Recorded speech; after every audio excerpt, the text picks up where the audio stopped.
Together they moved cautiously in the direction Torie had indicated. They stopped when they reached an area of heavy overgrowth. The vines and vegetation had intertwined aggressively, interweaving with roots of all kinds.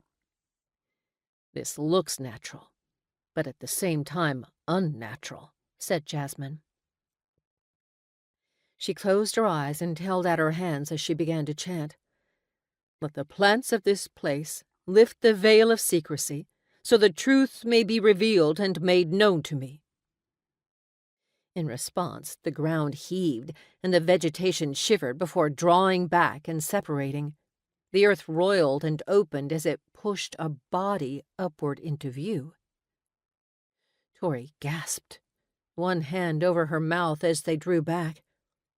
Even with the face turned away from them, they could tell from the size and the clothing that it was the body of a man, slight of build.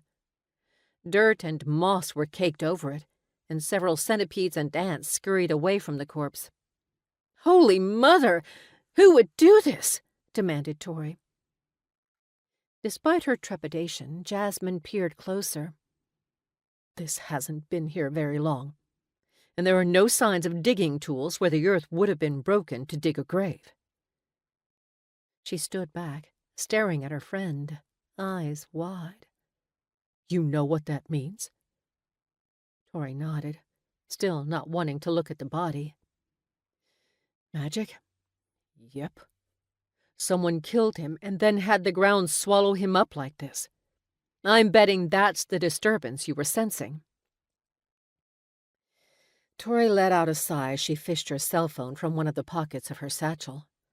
Just once, I'd like to go for a hike, walk around a corner, walk out of a store, anything, and not run into something horrific." Jasmin snorted. "You're in the wrong town for that. Calling Max?" Torie nodded. The town sheriff, who happened to be a werewolf and the best friend of her boyfriend, was going to love this one. "Might as well tell him to get a meal up here as well. Something tells me he's going to be needed." Dr. Emile Fawn was the resident medical examiner and sprite for the county. Unlike Max, he would undoubtedly be excited at the sight of a murder scene like this. "Is that because you're looking for a reason to see him again?" Torie chided with a smile. Jasmin averted her eyes, thankful that moonlight would obscure any signs of discomfort. "Just trying to make both their lives easier by getting them here at the same time. While you do that, I'm going to nose around, see if I can find any magical residue that might give us a clue as to what happened." Torie nodded, her attention captured by the gruff voice on the other end.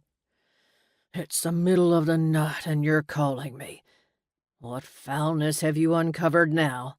said Max, his voice filled with sleepiness and annoyance.